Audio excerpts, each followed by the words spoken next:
The neighborhood looked peaceful, the kind of place where people waved from their driveways and kids rode bicycles on the sidewalk. Every lawn was neatly trimmed, every house freshly painted. It was the kind of area that gave the impression that everyone followed the rules. A small moving truck stopped in front of one of the houses. The door opened and a woman stepped out. She looked calm, her expression quiet and content, as if she had already decided that this was going to be her peaceful new beginning. Her name was Linda. She had spent years living in a busy city apartment surrounded by noise, late-night traffic, and people arguing over parking spots. This little suburban community felt like a dream come true.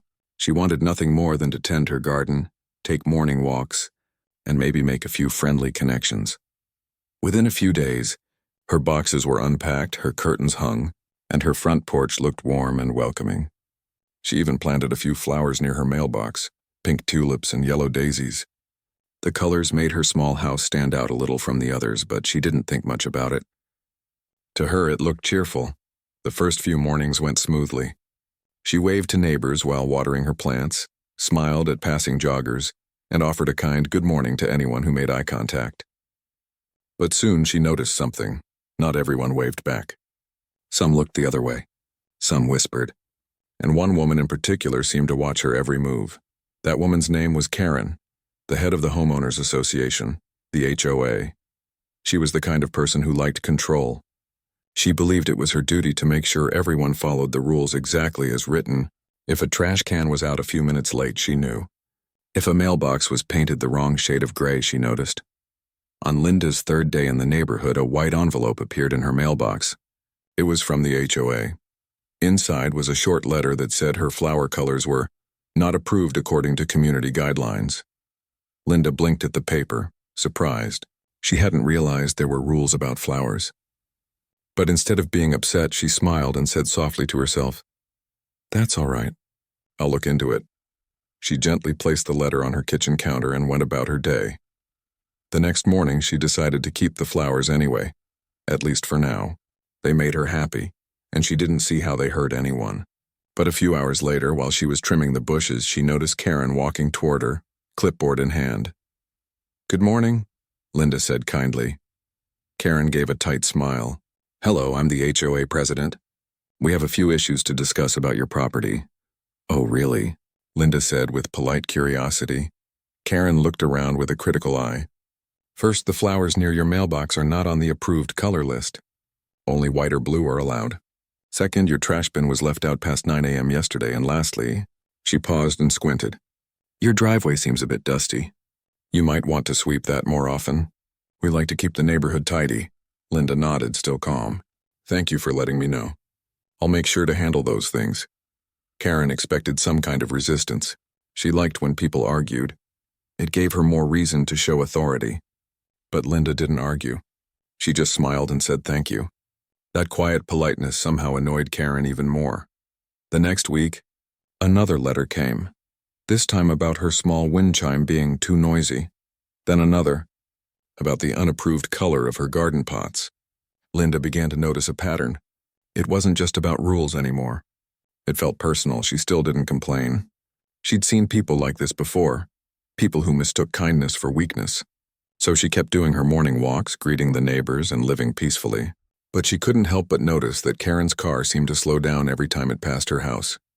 One sunny afternoon, Linda was washing her car when Karen appeared again. "You know," Karen said, crossing her arms, "your car washing might cause water to run onto the street. That's technically against HOA policy." Linda turned off the hose and smiled. "Oh, I didn't realize. I'll be careful next time." Karen frowned, unsatisfied. "I just hope you understand that we take these things seriously." "I do," Linda said, still smiling. "Thank you for reminding me." As Karen walked away, a few neighbors nearby pretended not to watch. One older man shook his head quietly, whispering to his wife, "Poor lady." Karen's at it again. That night, Linda sat by her window sipping tea. She wasn't angry, just thoughtful. She had dealt with difficult people before, but never in a place that was supposed to be peaceful. Her mind drifted to her younger years, to a time when she had trained for hours every evening. Discipline, focus, control. Her old karate instructor's words came back to her. "Real strength isn't about fighting. It's about knowing when not to. She smiled softly to herself and looked at her hands. They looked gentle, but they held a strength most people wouldn't guess. The next day, she went about her routine as usual. Grocery shopping, cleaning, reading in the afternoon sun. But she could sense the tension growing. Every time she saw Karen's car, she could feel those judgmental eyes. Then one morning, Linda stepped outside to find her garbage can tipped over, trash scattered along the sidewalk. It might have been an accident, or maybe it wasn't. She cleaned it up quietly without saying a word. A few hours later, another letter arrived, this time about unapproved outdoor decor. It mentioned her small wooden bench near the front door, something she had brought from her late husband's garden. That was the first time she frowned. Not out of anger, but sadness. That bench wasn't just furniture, and it was memory. Still, she didn't argue. She wrote a polite note back to the HOA office, explaining the sentimental value of the bench and asking for an exception. She even thanked them for understanding. Days passed without reply. But one afternoon, while Linda was in her backyard watering plants, she overheard Karen talking loudly to another neighbor on the phone. "I don't care what she says." Karen's voice carried across the fence. "Rules are rules. If she doesn't like it, maybe she should find another neighborhood." Linda froze for a moment, then let out a long breath. She didn't want to fight. She wanted peace, but she also knew peace sometimes needed quiet strength to protect it. That evening, she placed her watering can down and looked around her small garden. The flowers glowed under the fading sunset. Despite everything, it still felt like home. She whispered to herself, "I didn't come here to fight, but I also won't be pushed around." The next day would bring more trouble, but also a chance for people to see a side of her they never expected. A week passed quietly, but peace didn't last long. The morning air was calm, birds were chirping, and Linda was trimming her small garden when she saw a familiar car stop near her driveway. It was Karen again, stepping out with her clipboard in hand and that same look of authority on her face. Linda took a slow breath. She had learned that dealing with certain people required patience, not anger. Still, she could sense this wasn't going to be a friendly visit. Karen walked up briskly, her voice sharp. "I've received a few complaints about your car being parked too close to the sidewalk. That's not allowed according to HOA rules." Linda turned to look at her car. It was perfectly within her driveway, just as it had always been. She smiled politely. "It hasn't moved from this spot in 3 days. But if it's an issue, I'll double-check the boundary lines." Karen frowned. "You need to fix it immediately. I've already called for someone to inspect it." That surprised Linda. "You called someone to inspect my driveway?" Karen crossed her arms. "Yes, rules are rules." Linda stayed calm. "All right, I'll wait for them to come." Karen seemed almost disappointed by the lack of reaction. She turned and walked off, muttering under her breath about people who think they're special. A few minutes later, one of the neighbors, an older man named Mr. Wilson, came by. He shook his head. "Don't let her get to you. She's been like this for years. Everyone around here has gotten a letter from her at least once." Linda smiled softly. "I'll be fine. Some people just need to be heard. Maybe she's one of them." Mr. Wilson chuckled. "You're too nice, Linda. Most folks would have lost their temper by now." But Linda wasn't interested in fights.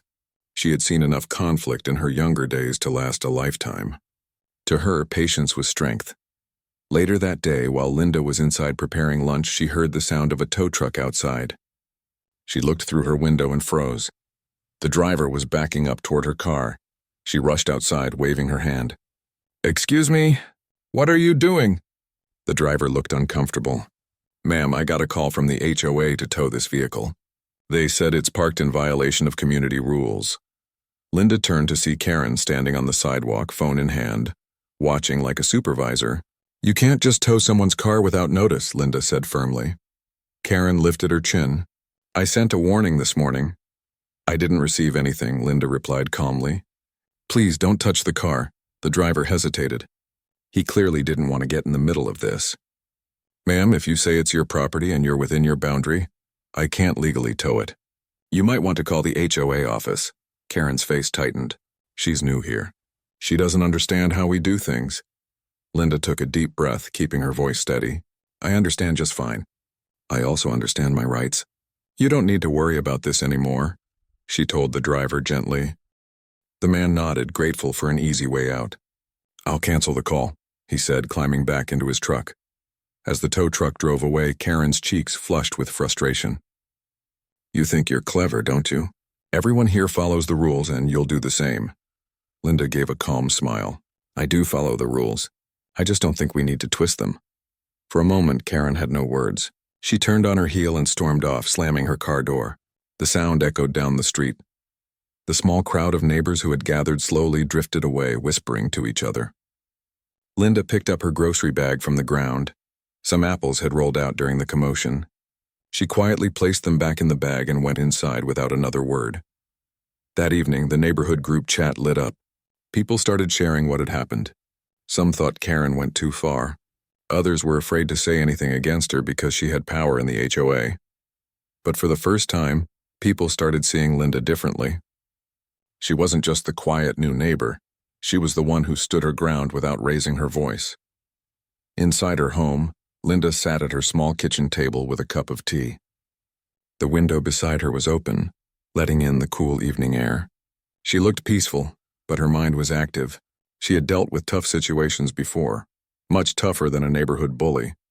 Still, something about this place disappointed her. She had moved here for peace, not to defend herself against petty rules. Her eyes drifted to an old photograph on the wall. It showed her wearing a white karate uniform, smiling proudly with a medal around her neck. Standing beside her in the picture was her old teacher, a kind man who once told her, "Real strength isn't about showing power. It's about controlling it." She remembered the long hours of training, the discipline, the focus. It wasn't about fighting. It was about calm, balance, and self-control. That training had shaped who she became, someone who could face chaos with composure. The next morning, as she went out for her daily walk, a few neighbors greeted her warmly, something that hadn't happened before. One woman smiled and said quietly, "Good for you yesterday." She needed to be reminded that she can't scare everyone. Linda just nodded politely. "Thank you." I'm sure she means well, even if her way of showing it is a bit strict. The woman laughed softly. Strict is one way to put it. As days passed, Karen didn't confront her directly, but she didn't stop either. Letters kept coming, about her garden, her mailbox color, even the height of her small hedge. Linda kept each one in a folder labeled HOA notices. She didn't throw them away, but she didn't act angry either. She was preparing quietly, knowing one day she might need to speak up officially. One afternoon, she went to the local community office to clarify the actual HOA rules. The manager, a kind man in his 50s, listened carefully. When Linda showed him all the letters, his eyebrows rose. "Most of these things aren't even violations," he said. "She's not supposed to enforce personal preferences as rules." Linda smiled faintly. "I thought so. Thank you for confirming." The man sighed. "You're not the first person she's gone after, but you might be the first one who handled it calmly." As Linda walked back home, she felt lighter. She knew now that she wasn't wrong, and that knowledge gave her quiet confidence. She wasn't going to confront Karen just yet. She would wait for the right time. That evening, Karen walked by again, giving Linda a cold look as she passed. Linda simply nodded politely and returned to trimming her plants. Her movements were smooth and controlled, almost like the forms she used to practice in her karate days. Karen didn't know it, but every time she tried to rattle Linda, it only made her stronger. The peace in Linda's eyes came from years of training, from lessons about patience and control. She didn't need to prove herself through anger. Her strength was silent, but unshakable.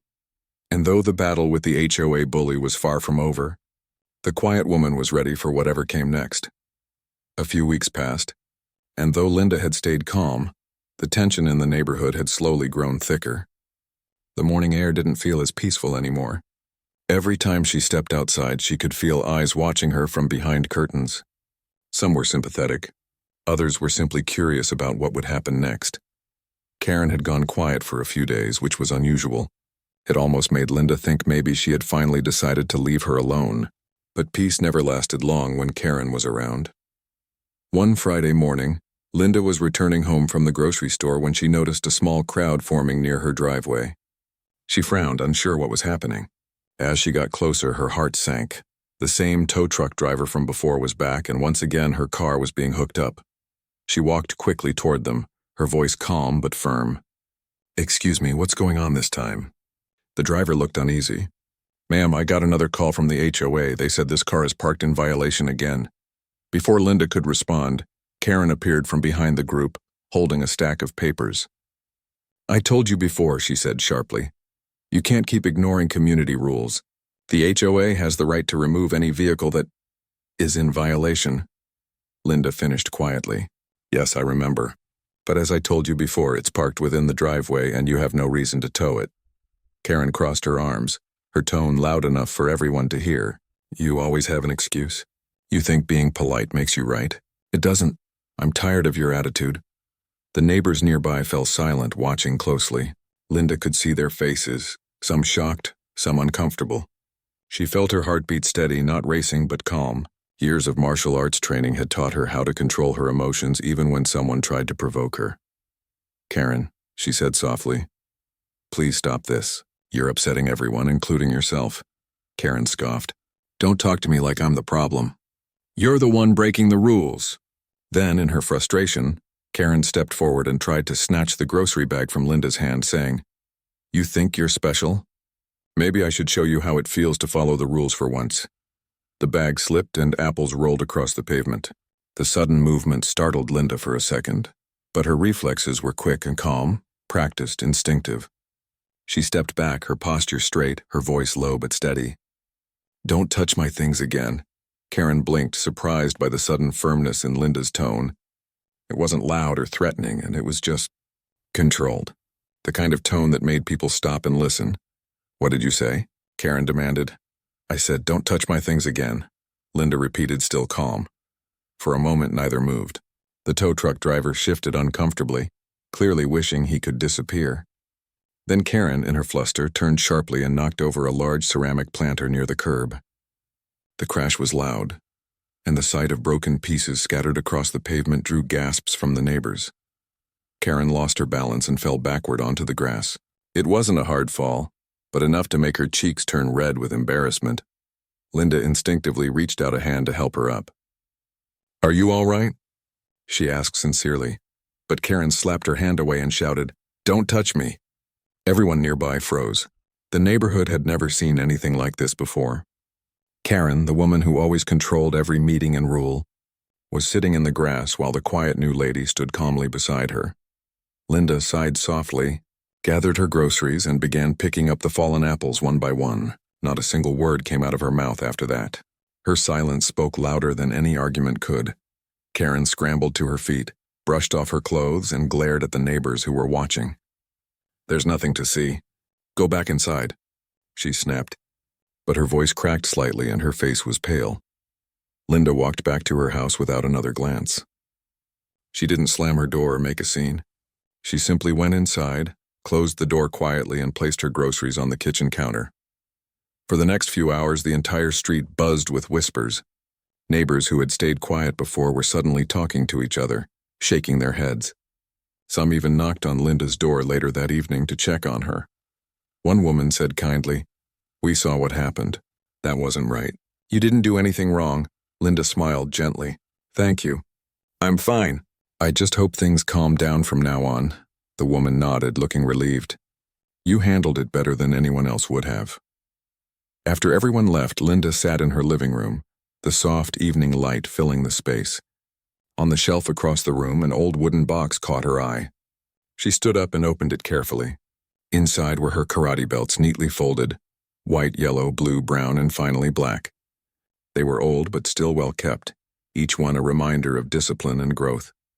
She ran her fingers along the black belt and smiled faintly.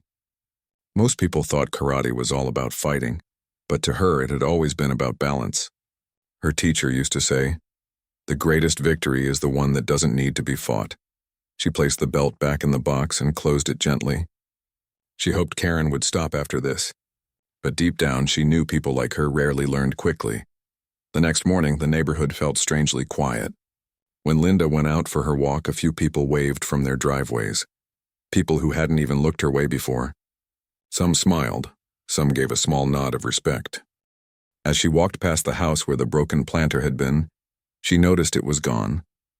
The pieces had been cleaned up. For a brief moment, she thought maybe that was Karen's way of moving on. But when she opened her mailbox later that day, there it was, another white envelope. Inside was yet another notice of violation, this time accusing her of public disturbance. Linda laughed softly under her breath, shaking her head. It wasn't a mocking laugh, just one of disbelief and calm understanding.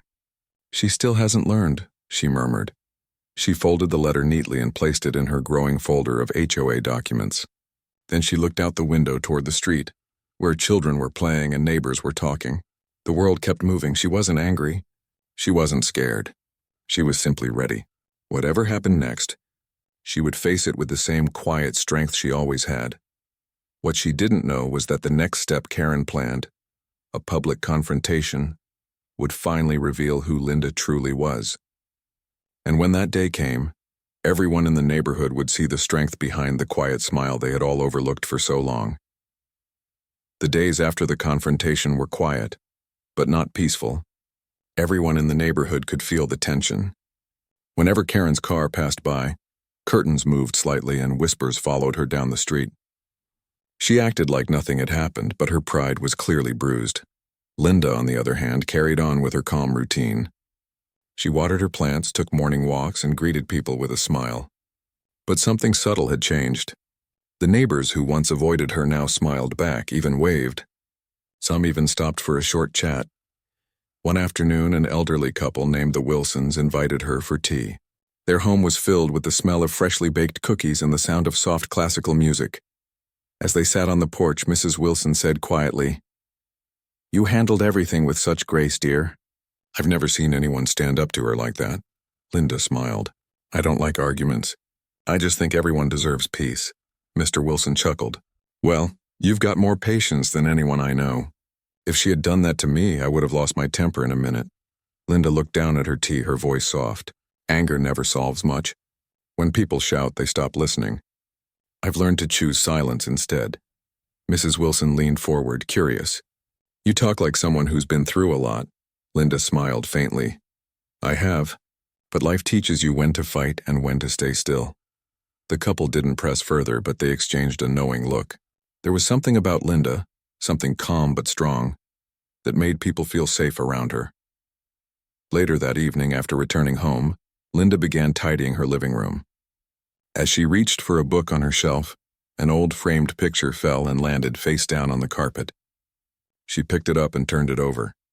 It was the same photo she had looked at many times before. Her standing on a podium in a white karate uniform, gold medal around her neck, smiling proudly. She hadn't thought about those days in years. She had once taught self-defense classes not for competition or fame, but to help women feel strong and confident. She had loved teaching, until life changed and she decided to move away from that world. She dusted the frame and placed it on her mantel. This time she didn't hide it behind other photos. She let it stand in the open. A few days later, while Linda was gardening, one of the neighborhood kids stopped by. He was about 10 years old, holding a soccer ball under his arm. "Miss Linda," he said, "my mom said you used to do karate. Is that true?" Linda blinked in surprise. "Where did you hear that?" He shrugged. "Mr. Wilson told my dad. He said you were a champion." Linda laughed softly. "That was a long time ago. But yes, I practiced karate for many years." The boy's eyes widened. "Wow, can you still do those kicks and stuff?" She smiled. "Maybe a few, but karate isn't just about kicks. It's about discipline and respect." "Cool," the boy said before running off. "I'm going to tell my friends." By the end of the week, the whole neighborhood knew. It wasn't gossip this time, it was admiration.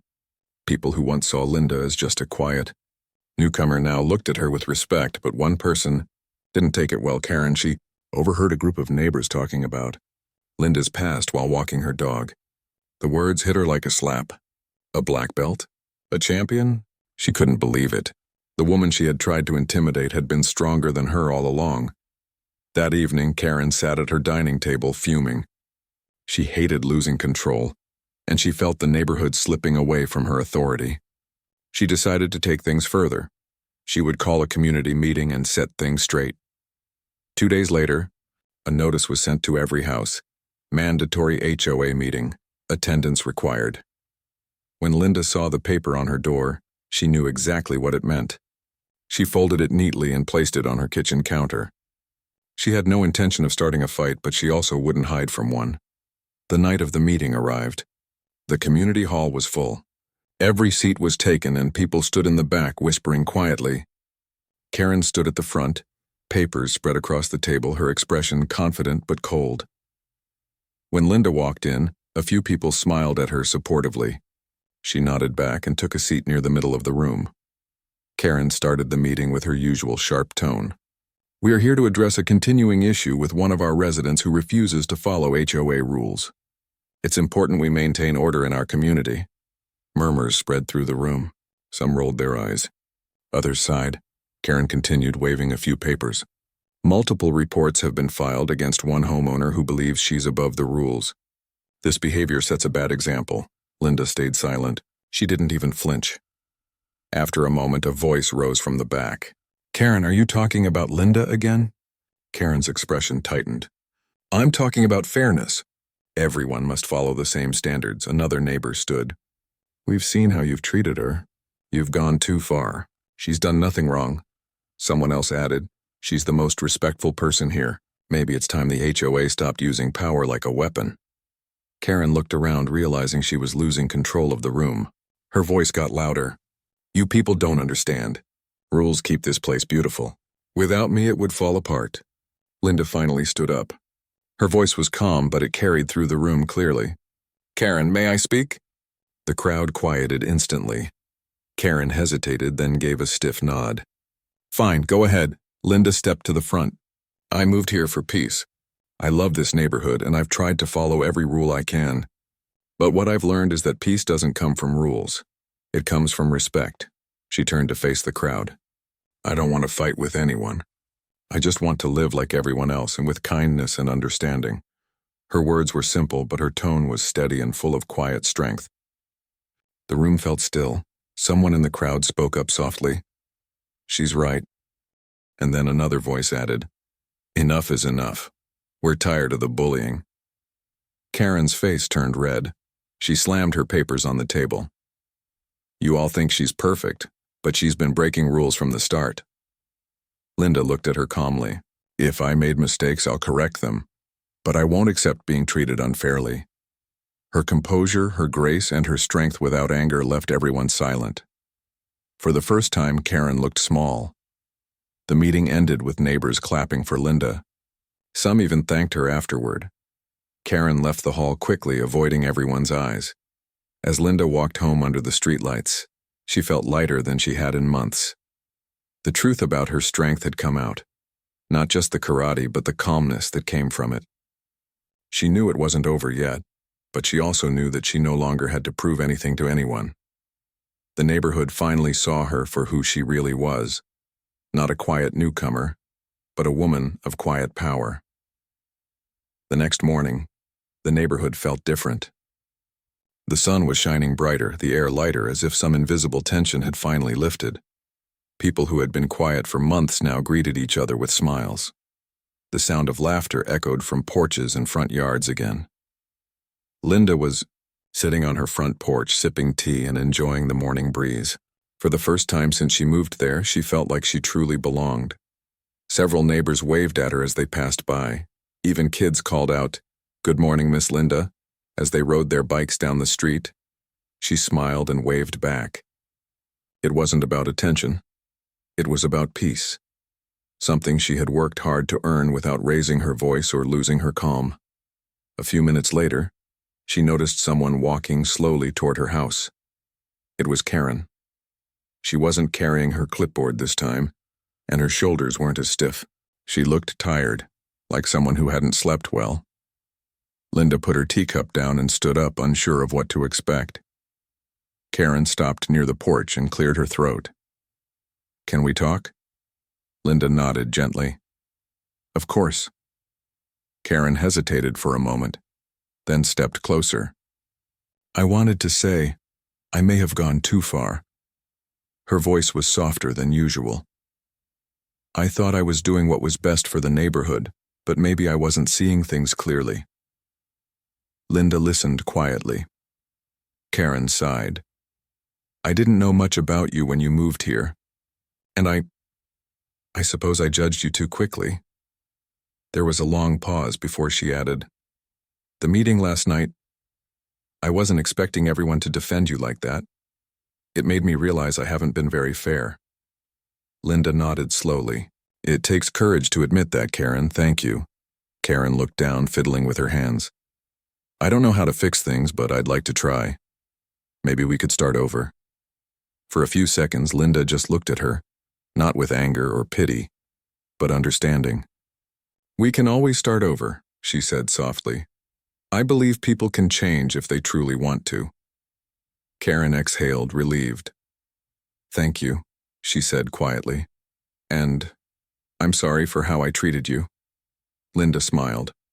Apology accepted. It wasn't a dramatic moment. There were no tears or hugs, just two people standing on a porch, choosing peace over pride. From that day on, things slowly began to change. Karen didn't turn into a completely different person overnight, but she started trying. She stopped sending harsh notices for minor things. She began greeting people instead of criticizing them. She even joined a few community projects to help clean up the park. And surprisingly, Linda found herself helping her. A week later, the HOA held a small garden event. Neighbors brought flowers, tools, and snacks to share. Karen showed up early wearing gardening gloves and carrying a tray of seedlings. She seemed nervous but determined. Linda approached her with a friendly smile. Need a hand? Karen nodded, smiling back slightly. Sure, I'm not as good with plants as you are. They worked side by side in silence for a while.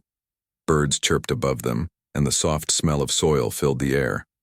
At one point, Karen looked at Linda and said, You know, you could have embarrassed me that night at the meeting, but you didn't.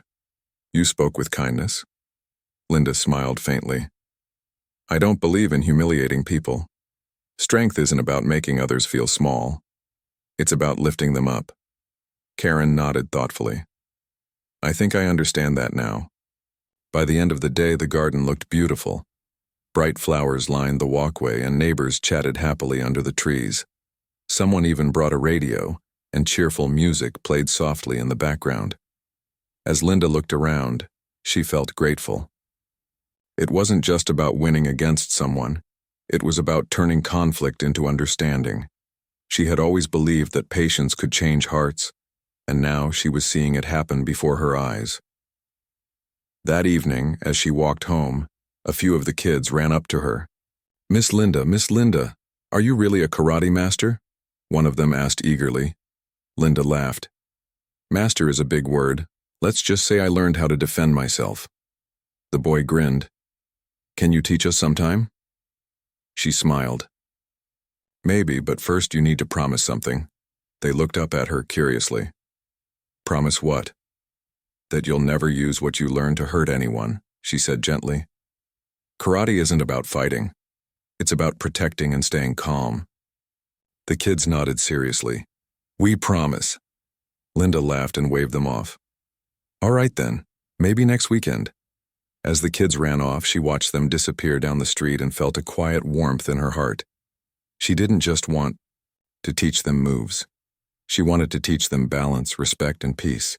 Later that night, as she sat on her porch again, the sound of crickets filling the air, she thought about how far things had come. When she had first moved into the neighborhood, she only wanted a quiet life. But somehow, she had become a part of something bigger, a small change that had rippled through everyone around her. A soft knock interrupted her thoughts. It was Karen again, this time holding a small potted plant. I wanted to thank you, Karen said, for not giving up on this place, or on me. Linda accepted the plant with a smile. We all make mistakes, Karen. What matters is what we do after. Karen smiled shyly. Well, I'm learning. They stood there for a moment, sharing an easy silence, not as rivals anymore, but as neighbors. As Karen walked back home, Linda placed the plant beside her porch steps. The tiny green leaves seemed to glow faintly in the porch light. She whispered to herself, every seed grows when it's given care. Over the next few weeks, the community felt more alive than ever. People organized small gatherings, kids played outside freely, and laughter became a common sound. Linda even began hosting short self-defense lessons at the park every Saturday morning. Parents watched proudly as their children learned not just how to move, but how to respect one another. Karen showed up to one of those sessions too, quietly observing from a distance. When Linda noticed her, she waved her over. "You can join if you'd like," Linda said kindly. Karen hesitated, then smiled. "Maybe next time, but I'll be here to cheer them on." And that was enough. Months later, the once divided neighborhood had become a close-knit family. People who rarely spoke before now shared meals, stories, and laughter. And whenever new residents moved in, they were welcomed warmly, not with rules and warnings, but with kindness. Linda's story became something of a quiet legend in the community. Not because she was a black belt, but because of how she used her strength, with calmness, with compassion, and without ever needing to prove herself through anger. Sometimes, on peaceful evenings, she would look out over the street, the soft, golden light reflecting off windows, and feel deeply content. She had found what she came for: peace, friendship, and a sense of home. And though she never spoke much about her karate days, everyone knew one simple truth. Linda didn't need to fight to win. She had already won, with kindness, patience, and the quiet strength that could change even the hardest of hearts.